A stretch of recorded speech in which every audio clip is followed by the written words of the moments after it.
మా మిత్రులు శ్రీనివాస్ గారు, మరొక శ్రీనివాస్ గారు, నర్సింగ్ గారు, సతీష్ గారు, ఈరోజు రాష్ట్రంలో పరిస్థితులు చూస్తూ ఉంటే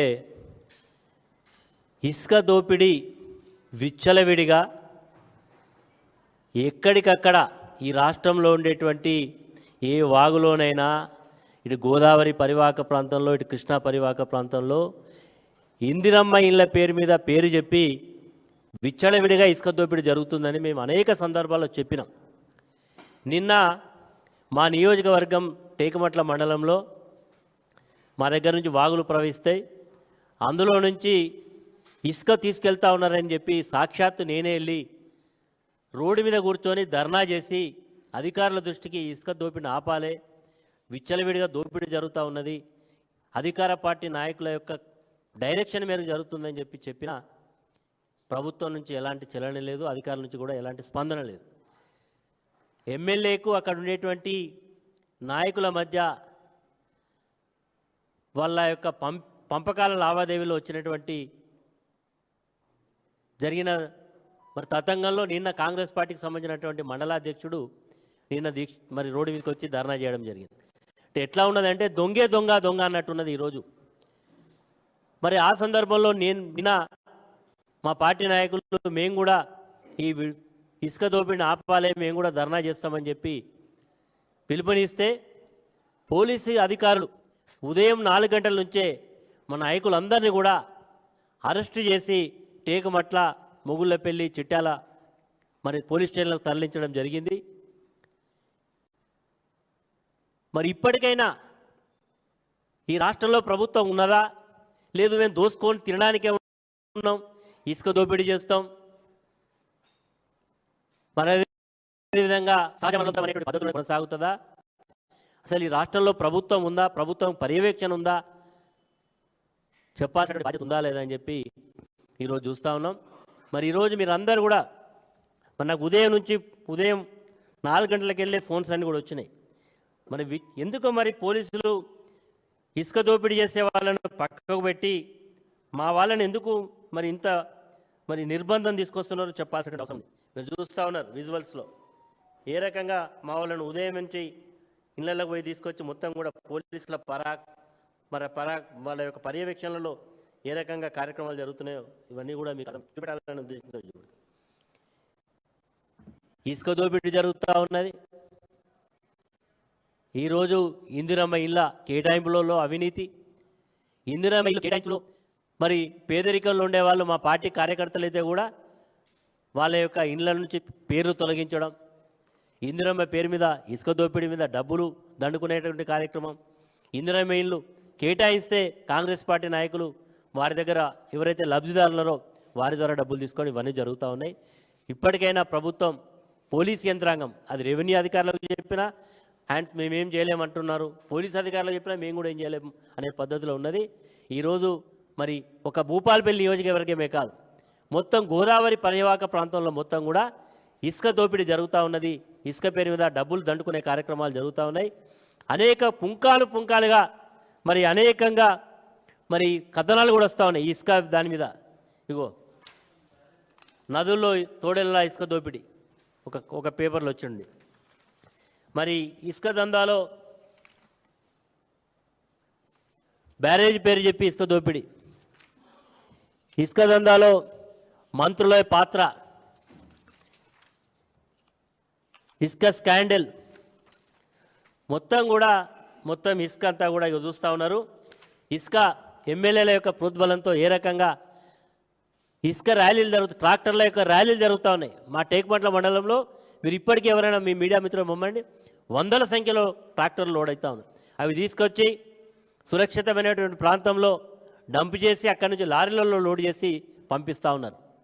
కాబట్టి తక్షణమే ఇసుక దోపిడీని ఆపాలి, లేకపోతే భవిష్యత్తులో ఇదే పద్ధతిలో కనుక ఇసుక దోపిడీ జరిగితే మా ప్రాంతం అంతా కూడా ఎడారిమయమై భూగర్భ జలాలు అడగంటేటువంటి అవకాశం ఉండదని ఈ సందర్భంగా కోరుతా ఉన్నాం.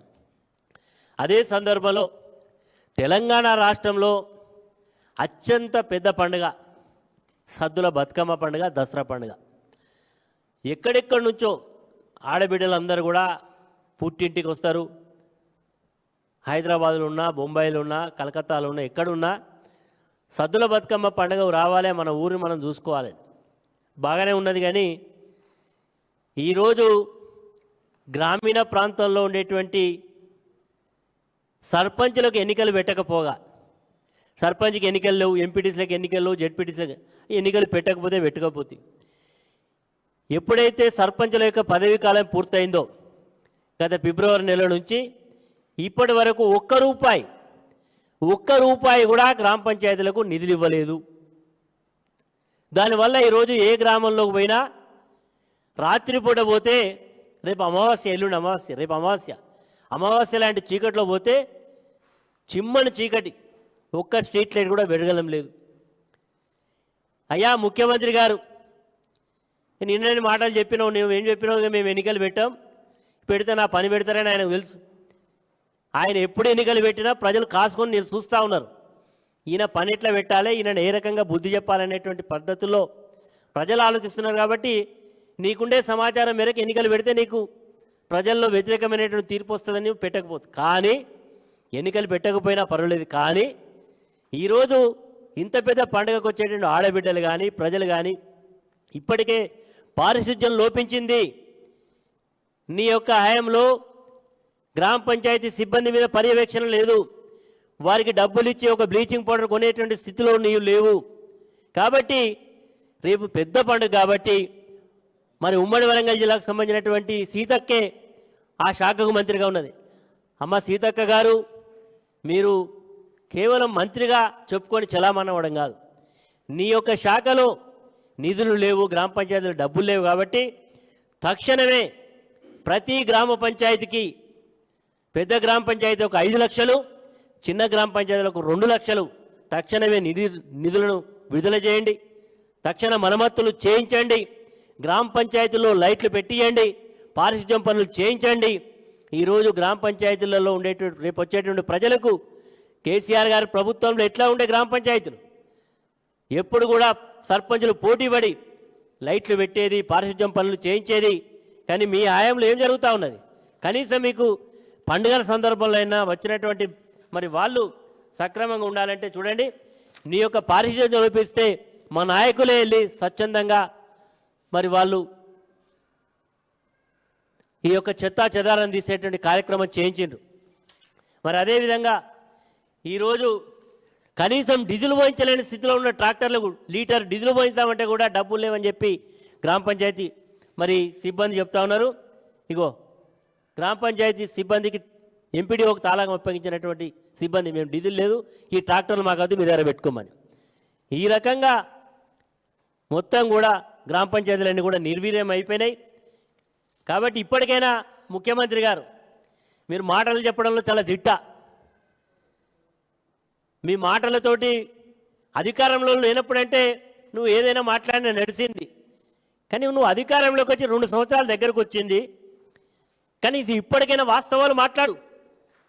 ఈ రోజుకు మరి తక్షణమే గ్రామ పంచాయతీలకు నిధులను విడుదల చేసి పండుగ వాతావరణం పండుగలాగా జరగాలంటే నీవు ఈరోజు నిధులను విడుదల చేయమని చెప్పి ఈ సందర్భంగా డిమాండ్ చేస్తూ ఉన్నాం.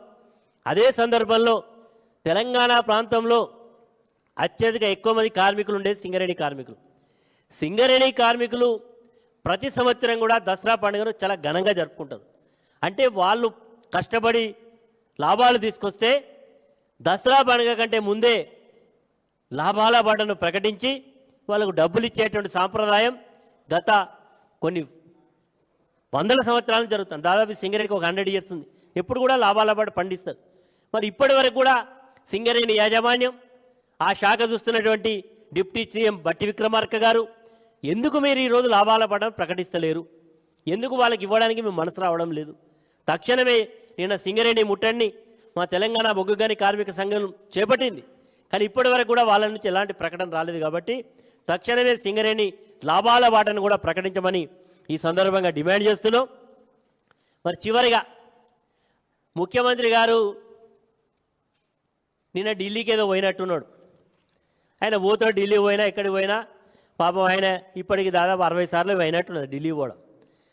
ఇక్కడ మాట్లాడితే మరి ఏమవుతుందో ఢిల్లీ పోయి ఆయన చాలా చాలా ఆయన ముఖ్యమంత్రి అంటే ఆయనకంటే ఆలోచన లేకపోవచ్చు, పరిజ్ఞానం లేకపోవచ్చు. ఆయన కింద చాలామంది ఐఏఎస్ ఆఫీసర్లు ఉంటారు, అసెంబ్లీ నడిపేటువంటి సెక్రటరీ ఉంటాడు, ఆయన వీళ్ళందరైనా కనీసం మరి సమాచారం. ఎమ్మెల్యేలు పార్టీ ఫిరాయింపు చేయలే, అరే కండువ మారితే పార్టీ ఫిరాయింపు చేసినట్ట, మరి ఎట్లా మారుతారా? ఎట్లా దీని కులమానమే? అరే మేము సాక్షాత్తు అసెంబ్లీ స్పీకర్కి మేము రిప్రజెంట్ చేస్తున్నాం, వీళ్ళు మా పార్టీకి వ్యతిరేకంగా పనిచేస్తూ ఉన్నారు, ముఖ్యమంత్రి గారు కలిసి కండువా మార్చుకున్నారు, పార్లమెంట్ ఎన్నికల్లో అభ్యర్థిగా పోటీ చేసిళ్ళు, పార్లమెంట్ ఎన్నికల్లో భారత రాష్ట్ర సమితికి వ్యతిరేకంగా ప్రచారం చేసిళ్ళు. మీరు రోజు మా పార్టీ సంబంధించినటువంటి శాసనసభ పక్ష సమావేశం జరుగుతుంది, వచ్చినారా? ఇది ఫిరాయింపు చేసినటువంటి ఎమ్మెల్యేలు వచ్చిండ్రా? రాలే కదా. మరి ఈరోజు కాంగ్రెస్ పార్టీలో చేరి నిన్న సాక్షాత్తు స్పీకర్ శ్రీహరి గారు అన్నారు, నేను ఫిరాయింపులకు వ్యతిరేకమే, కానీ కొన్ని ప్రత్యేక పరిస్థితులలో నియోజకవర్గ అభివృద్ధికి కాంగ్రెస్ పార్టీ కండవ కప్పుకున్నాని చెప్తా ఉన్నాడు. అవి సరిపోదా? ఇది సరిపోదా పార్టీ ఫిరాయింపులు చేసడానికి? దానం నాగేంద్ర ఒక ఒక శాసనసభ్యుడిగా ఒక సభ్య గెలిచి ఆయన ఇంకొక పార్టీ నుంచి బీఫామ్ తీసుకొని పార్లమెంటు సికింద్రాబాద్ పార్లమెంట్ చేస్తే సరిపోదా? మరి ఇంతకంటే ఏం కావాలి నీకు? అయ్యా రేవంత్ రెడ్డి గారు, నువ్వు ముఖ్యమంత్రి కాకముందు నువ్వు ఎన్ని చిల్లర మాటలు మాట్లాడినా నడిచింది, కనీసం ముఖ్యమంత్రి అయినాకనైనా ఒక స్టేట్స్మెన్ లాగా ఉండు. లేదు, నీకు అంత ధైర్యం ఉంటే వాళ్ళట 5,000 రూపాయలు మా అకౌంట్లో చేరినాయి కాబట్టి అరే వాళ్ళ పార్టీ సభ్యులే అంటాడు. అరే స్పీకర్ గారు నిర్ణయం తీసుకున్న వాళ్ళ వరకు కూడా టెక్నికల్గా వాళ్ళ సభ్యులుగా కొనసాగవచ్చు, కానీ అసెంబ్లీ సమావేశాలు ముగింపు రోజు చెప్తాడు స్పీకర్ గారు, అసెంబ్లీ ఇన్ని గంటలు నడిచింది, 17 గంటల 25 నిమిషాలు నడిచింది, ఇంతమంది సభ్యులు చర్చలో పాల్గొన్నారు, ఇంత సమయం ఇంత పార్టీ సభ్యులు అంటే ఆ 37 మంది అని స్పీకర్ చదవగానే మా పార్టీ సభ్యులు అవుతారా? అంటే నీకు కామాత్రం కూడా పరిజ్ఞానం లేదా ముఖ్యమంత్రి గారు? అంటే ముఖ్యమంత్రి ఏమనుకుంటుండంటే ప్రజలు అమాయకులు, ప్రజలకు ఏం తెలియదు, ఏం చెప్తే అది వింటారు అనుకుంటా ఉన్నారు. కానీ ప్రజలు చాలా తెలివైన వాళ్ళు, చాలా పరిజ్ఞానం కలిగిన వాళ్ళు. నువ్వు ఆనాడు అసత్య ప్రచారాలు చేస్తే నమ్మి ఉండొచ్చు, ఇప్పుడు నీకు నీ ప్రభుత్వానికి సమయం వచ్చినప్పుడు చమరగీతం పాడడానికి నీకు సరైన పద్ధతిలో బుద్ధి చెప్పడానికి ప్రజలు సిద్ధంగా ఉన్నారు. రేవంత్ రెడ్డి గారు ఇప్పటికైనా అయిపోయింది, నీ యొక్క గోల్ రీచ్ అయిపోయినావు కదా, నువ్వు ముఖ్యమంత్రి అనుకున్నావు, అయిపోయినావు, జాక్పాటు కలిగింది నీకు, యాక్సిడెంటల్గా నువ్వు ఈ రాష్ట్రానికి ముఖ్యమంత్రి అయినావు. కానీ ఇప్పటికైనా వాస్తవాల దగ్గర లేకుండా ఎట్లుంటుంది?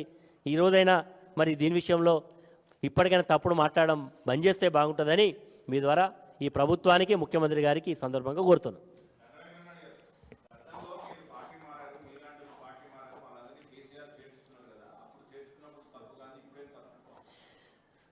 ఈరోజు సీనియర్ జర్నలిస్ట్ గారు అడుగుతూ ఉన్నారు, మేము ఆనాడు భారత రాజ్యాంగంలో ఏ వెసులుబాటు అవుతుందో 2/3 2/3 18 మంది ఉంటే 12 మంది ఆ రోజు చాలా దర్జాగా రాజబద్ధంగా మేము వెళ్ళి స్పీకర్ గారికి మేము విలీనం చేసుకుంటున్నాం అని చెప్పి మేము విలీనం చేసుకున్నాం.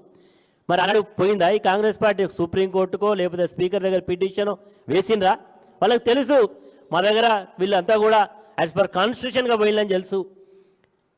ఈరోజు వీళ్ళు చెప్పి ఏదో మేము మా పేరు చెప్పి వాళ్ళు తప్పించుకునే ప్రయత్నం చేస్తూ ఉన్నారు.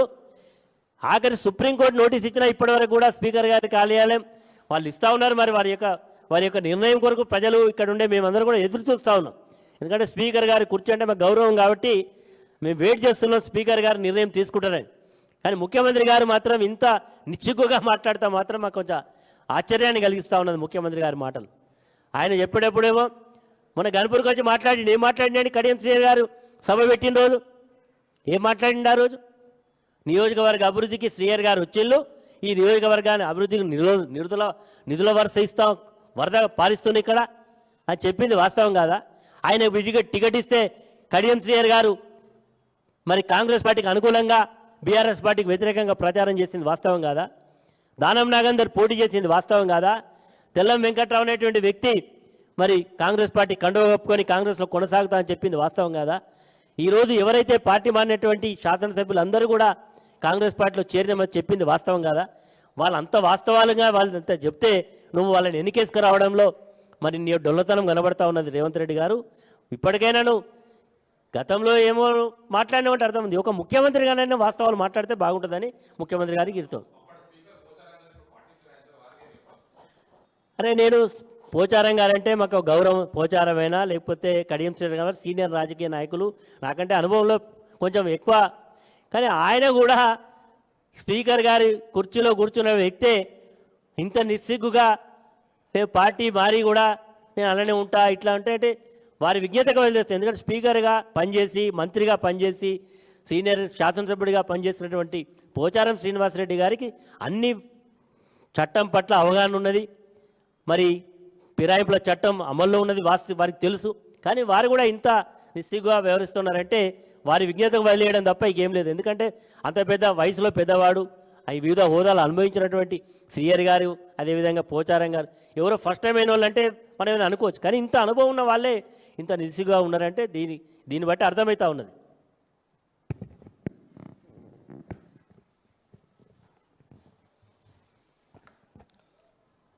మీడియా మిత్రులకు నమస్కారం. నిన్న ముఖ్యమంత్రి రేవంత్ రెడ్డి గారు ఢిల్లీకి వెళ్ళి ఏదో ఓ ప్రెస్ మీట్ పెట్టిండు. అన్నీ అబద్ధాలే. ఇంతకుముందు అన్న గండ్రా వెంకటరమణారెడ్డి గారు మాట్లాడినట్టుగా కండోలు కప్పినంత మాత్రాన చిట్చాట్లో కండోలు కప్పినంత మాత్రాన పార్టీ మారినట్టు అంటే ఒక రాజకీయ పార్టీ విధి విధానాలంటే ఇవాళ ముఖ్యమంత్రికి ఒక గౌరవం లేదని అర్థమైపోయింది. అంటే రాజ్యాంగాన్ని రక్షిస్తాం, రాజ్యాంగబద్ధంగా మేము పరిపాలిస్తామని చెప్పి ఎన్నికల ముందు రాహుల్ గాంధీ గారు తెలంగాణలో ఒక బైబిల్ అయితే ఎట్లయితే ఒక పాస్టర్ పట్టుకొని తిరుగుతారో అట్లా ఎన్నికల్లో రాహుల్ గాంధీ గారు తిరిగారు. ఇవాళ రాజ్యాంగాన్ని ఉల్లంఘిస్తున్న పార్టీ ఇవాళ కాంగ్రెస్ పార్టీ, రాజ్యాంగాన్ని ఉల్లంఘిస్తున్న నాయకులు కాంగ్రెస్ పార్టీ నాయకులు. ఇవాళ బీఆర్ఎస్ పార్టీ ఎమ్మెల్యే గెలిచిన దానం నాగేందర్ గారికి కాంగ్రెస్ పార్టీ బీఫామ్ ఇచ్చినప్పుడే ఆ పార్టీ నాయకులకు సిగ్గుండాలి. ఒక పార్టీ ఎమ్మెల్యేగా రాజీనామా చేయకుండా నేను బీఫామ్ ఇస్తానే ఉద్దేశం ఇవాళ రాహుల్ గాంధీకి లేరు, ఇచ్చిన ఆయనకు లేదు, తీసుకున్న ఆయనకు లేదు. ఇవాళ బట్టినే ఇవాళ కండోలు మార్చడం, ఈయన దేవుని గుళ్ళ కండోలు కప్పుకున్నట్టు ఇదేమన్నా. ఇవాళ తెలంగాణకు ఒక ట్రంప్లాగా వివరిస్తుండే ఇవాళ ముఖ్యమంత్రి రేవంత్ రెడ్డి గారు. ట్రంప్ మీద ఎన్నో ఆశలు పెట్టుకుని అమెరికాలో ట్రంప్కు ఓటేస్తే ఇవాళ అమెరికా ఇవాళ అతలకుతలం అవుతుంది. అట్లనే ఇవాళ తెలంగాణలో కూడా ఇవాళ తెలంగాణ ప్రజలు ఇవాళ రేవంత్ రెడ్డి గారికి ఓటేసి ఒక ట్రంప్ లాంటి వ్యక్తికి ఇవాళ ఓటేస్తామని చెప్పి ఇవాళ బాధపడతా ఉన్నారు. నీ నిర్ణయం వల్ల తెలంగాణలో ఇవాళ అభివృద్ధి ఇవాళ ఆగిపోయింది. ఇవాళ హైడ్రా తీసుకొచ్చి బిల్డింగ్లు కూలగొడతా అంటే పారిశ్రామికవేత్తలు తెలంగాణలో పెట్టుబడులు పెట్టాలంటే ఇవాళ భయపడి ఇవాళ ఎవరు కూడా రావట్లేదు. ఇక్కడికి వచ్చిన కంపెనీలు అన్ని వైండ్ అప్ చేసుకునే పరిస్థితి ఇవాళ తెలంగాణలో ఇవాళ కనిపిస్తున్నది. మొత్తం మీ నిర్ణయాలని నువ్వు ట్రంప్ లాంటి విధానాలు అవలంబించుకుంటూ ఇవాళ మా నాయకుని ట్రంప్ అంటావా రేవంత్ రెడ్డి గారు? కేసీఆర్ గారికి క్షమాపణ చెప్పాలి. తెలంగాణ ప్రజలు ప్రతిరోజు బాధపడుతున్నారు, ఎందుకు మేము రేవంత్ రెడ్డి గారికి ఓటేసినామని చెప్పి. ఎన్నికల ముందు పార్టీ ఫిరాయింపులో మేము చేర్చుకుంటే రాళ్లతో కొట్టాను అని మాట్లాడిన రేవంత్ రెడ్డి గారు ఇవాళ మిమ్మల్ని ఎన్ని రాళ్లతో కొట్టారో ఇవాళ రేవంత్ రెడ్డి గారు చెప్పాలి. ఒక్క నిర్ణయమైనా కరెక్ట్ తీసుకుంటున్నావా? ఇవాళ 20 నెలలు అయింది. ఇవాళ గ్రూప్ 1 పరీక్ష లోపల చాలా తప్పులని చెప్పి రాష్ట్ర హైకోర్టు స్వయంగా చెప్పినప్పుడు కూడా చేసిన తప్పులు సవరించుకునే అవకాశం ఉన్నప్పుడు కూడా ఇవాళ మళ్ళీ డివిజన్ బెంచ్కి పోవడాన్ని ఇవాళ మేము తీవ్రంగా ఖండిస్తూ ఉన్నాం. వేలాది మంది వాళ్ళ విద్యార్థులు ఎదురు చూస్తూ ఉన్నారు ప్రభుత్వం ఇప్పటికైనా మారుతుందో అని. రేవంత్ రెడ్డి గారు ఎన్నోసార్లు అన్నారు మేమేం బేసేజాలకు పోం, ఏదైనా తప్పు చేసుకుంటే సవరించుకుంటామని చెప్పి మాట్లాడిన రేవంత్ రెడ్డి గారు ఇవాళ గ్రూప్ 1 అభ్యర్థుల పట్ల హైకోర్టు తీర్పు ప్రకారం ఎందుకు మీరు బేసేజాలకు పోతున్నారని చెప్పి ఇవాళ మేము ప్రశ్నిస్తూ ఉన్నాం. మీరు హైకోర్టు చాలా స్పష్టంగా చెప్పింది, రివాల్యుయేషన్ అనేది చేయండి, చేసే పరిస్థితి లేకపోతే రీ ఎగ్జామ్ అన్న కండక్ట్ చేయమని హైకోర్టు చాలా స్పష్టంగా చెప్పినప్పుడు కూడా ఇవాళ కావాలని చెప్పి మళ్ళీ ఇవాళ డివిజన్ బెంచ్కి పోతున్నారు. ఇవాళ చాలామంది తెలంగాణ విద్యార్థులు ఇవాళ చాలా ఆగ్రహంతో ఉన్నారు. దమ్ముంటే మీరు ఎన్నికలు పెట్టండి, మీరు మీ ట్రంప్ లాంటి విధానాలను తిప్పికొట్టడానికి తెలంగాణ ప్రజలు సిద్ధంగా ఉన్నారని చెప్పి ఈ సందర్భంగా తెలియజేస్తూ ఉన్నా. జై తెలంగాణ.